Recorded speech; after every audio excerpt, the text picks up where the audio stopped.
He worked 2 jobs, but when the meat cutter put on his Papa John's delivery shirt to deliver a pizza to his 5-year-old daughter at Park Hill, he got shot to death. Before he could get to the gun, his family tells me he was carrying for protection. He had just posted, "If it ain't one thing, it's another. Devil try to slow me down." If there was a devil, this is hell when it comes to crime in Louisville, the Park Hill Housing Project. When we mapped homicides, assaults, robberies, and burglaries in the LMPD crime tracker over the past 6 months, there were 55 in the block adjacent to 11th and Hill, twice as many as the second worst block in Louisville. So what do we do about it? We cover peace walks and press conferences where people voice opinions about what they think is triggering the violence. And while some print up shirts like this that say, "Put down the guns," I picked up a camera and embedded myself in this neighborhood, kind of a hidden camera block watch, to record what's really going on.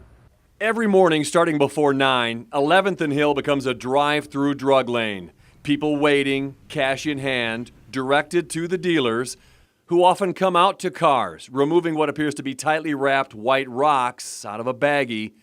Baggies everywhere, unwrapping, wrapping back up. Every hour of every day I'm watching young men count inventory and disperse to the dealers who fan out and make hand-to-hand transactions. Some store the stuff in kids' backpacks, make transactions, then roll it all up. With so much money flowing, gambling is next. Dice games fire up daily at 10 a.m., multiple games at once, dipping into thick stacks of cash they brought. Half a block away, the opposite story. People who live here in line for free food being handed out by Dare to Care. I am from the projects, but I don't have project mentality. Wave 3 safety and security expert Dr. Steve Kelsey lived here as a kid, then became a Louisville police officer and patrolled this same neighborhood until he retired 2 years ago. I shared with him what I recorded. A lot of people over here don't have hope. And when you look at this, what do I have to be excited about over here? When police drive by or pull over and watch in marked vehicles, the dealing dies. When they drive away, it comes back to life. If you look at that right there, the police didn't write that. The police did not do that. The police is not destroying its own community. We are destroying our own community. There appears to be a lot of money here on a lot of young men who don't appear to have jobs. I'm not gonna go flip burgers. I'm not working for something like that when I can easily sell drugs and make more in a day than you make in 2 weeks. And that's the mindset. He says throwing money at the problem or tearing down housing projects doesn't help as much as reinstalling values here. If I'm selling drugs, you got to find out the root reason. Why am I selling drugs? Remove the root cause and you won't have the branches of me selling drugs. And what keeps happening, we keep arresting folk based off of the branches. And then once they get out of jail, they get adjudicated, go to diversion, where they go back to? The same root cause. Who is hurt in all this, besides the guy trying to deliver a pizza to his daughter? 10:30 in the morning, long after school starts, this woman makes a transaction with what appears to be her son with her, dressed for school and wearing his backpack. Then she disappears in the apartment of the most active drug dealer, leaving the boy on the steps outside, head in his hands. When they finally leave, as he complains he needs to be in school, I hear her say, "Mom had to take care of some business." John Bowl, Wave 3 News. It's difficult to watch a man die. Question now is, how difficult would it have been to prevent this? We need to warn you, what you're about to see is highly disturbing, but extremely important. Mark Coulter, arrested May 4th, accused of carrying brass knuckles and fourth-degree assault, a misdemeanor. The officer noted no visible injury to his accuser. On his jail intake form, he complained of bleeding on the inside because of a peptic ulcer and was in the hospital 8 months ago. 17 days later, after a lot of shaking and suffering, Coulter asked to be taken to the hospital. 6 hours, 20 minutes after his request, at 3:44 in the morning on May 22nd. We're going to see the nurse. Can you get your chair? Shaking badly, barely able to get in the wheelchair, he's taken to see the jail nurse instead of a hospital. 20 minutes later, Here you go, Mr. Cook. he's wheeled back to his cell, You okay?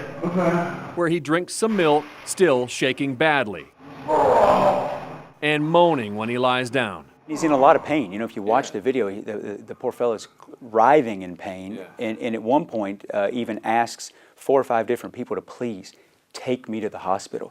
Can you not get me to Jewish? 1 hour later, 5:06 a.m., he's mumbling incoherently and shaking badly. Next hour, at 6:38 a.m., Mark Coulter is breathing loudly. It sounds like he's having trouble. 1 minute later, the video supplied to us by the Bullitt County Detention Center ends. 1 hour, 40 minutes later, at 8:17 a.m., the video picks back up with Coulter not moving. We've blurred it from here. For the next several minutes, staffers shake him, stare, and walk in and out of the room. I don't see pulse in his neck. 8 minutes after finding no pulse, they finally start CPR. It's 8:27. At 8:34, the EMS crew comes in and gets out the paddles and patches. That's 16 minutes after the video shows them finding Coulter this way, but that immediately followed 100 minutes of missing video. They are not able to revive Coulter. The opinion from the chief medical examiner's office after autopsy is Mark Coulter died from complications due to peptic ulcer disease.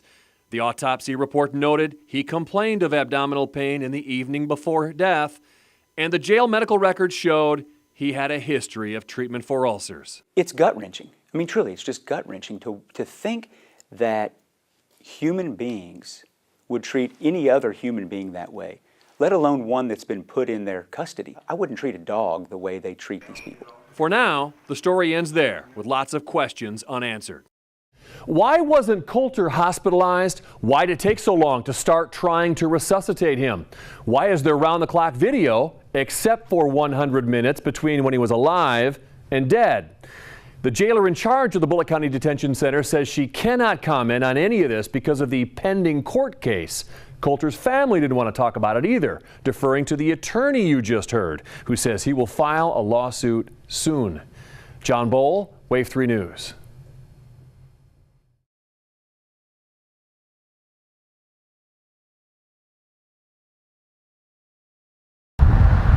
In Kentucky, when it comes to law enforcement, there is conventional and constable. The only thing I thought they was good for was directing funerals and getting wild animals off the road. Tracy Whittemore learned the difference the hard way. I've got a lot of hatred. Engaged to marry Brandon Stanley on March 5th, It was just going to be me, him, and my young'un. Go down there and just get married and spend the weekend. they never got past March 4th because of an outstanding warrant on charges of bail jumping and persistent felony offender. The Laurel County Constable had been trying to track down Brandon Stanley for days because he had a warrant for his arrest on a charge of failure to appear. But when Stanley appeared here at this Laurel County quick stop, everything changed. Everything. The wedding turned into a funeral, and the constable turned into a criminal defendant. Bobby Joe Smith, who works at Harley-Davidson, had been constable for 14 months with no formal state-approved law enforcement training. Bobby was supposedly come in the game room with his gun already drawn and told Brandon, he was under arrest. At this point in time, they told me Brandon had his hands up. Constable Smith was indicted for manslaughter. The prosecutor won't provide us the surveillance tape or even let us view it. Eyewitnesses, including a preacher, refused to tell us what they saw. But Tracy says all told her Brandon was surrendering when he was shot. Watching my kid. How so? Because he'll sit and cry every night wanting his dad. That's been the hardest part, is watching him. What do you tell him? That he's watching over us. What do you tell him? Stanley wasn't as lucky as Tammy Ortiz. She survived being shot by a Jefferson County constable in a Walmart parking lot. To stay out of prison, that constable agreed to never work in law enforcement again. In April, a Rockcastle County constable was charged with terroristic threatening. A Fayette County constable pleaded guilty to official misconduct and promoting prostitution. And a Clay County constable is now serving a 19-year sentence for drug trafficking. We're no more of a liability than the sheriffs, the coroners, or the jailers are. Kentucky is one of 17 states that still elects constables. 16 more states have eliminated them. Kentucky law exempts constables from having to do the 928 hours of basic training and 40 hours of annual training that's mandated for city, county, and state police. When I get pulled over, is it possible the constable pulling me over has no more training than me? Quite possible. It could vary, yeah, depending upon the constable themselves and their personal decision if they go to trainings or not, unfortunately. In a report by the State Department of Criminal Justice Training that concluded the Office of Constable should have no law enforcement authority, if not abolished outright, the state police commissioner said it is unimaginable that in today's society we have sworn officers with full police powers, no training, and little accountability. Hi, I'm John Boll with Wave 3 News over in Louisville. We went with the Kentucky Center for Investigative Reporting to talk to Laurel County's controversial constable. So many drugs in the community, and law enforcement's a shorthanded around here. Big county for what little law enforcement we got. You ever had any other issues at all as constable? Never. Never? Never had. Before shooting Stanley, Smith collided with a car he was trying to stop in a high-speed pursuit. A car he was chasing ran several cars off the road, chased and tackled a driver who failed to use a turn signal. But it's the allegation he's videotaped shooting a man with hands up that brought us here. Nobody saw the video. So the guy's hands weren't up?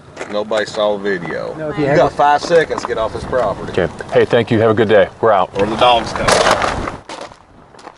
Republican State Rep Adam Koenig is 0 for 5 in legislative attempts to give counties the option of eliminating the position of constable. He's going to try again, but he says, quote, "Not everybody wants to take on guys who carry guns."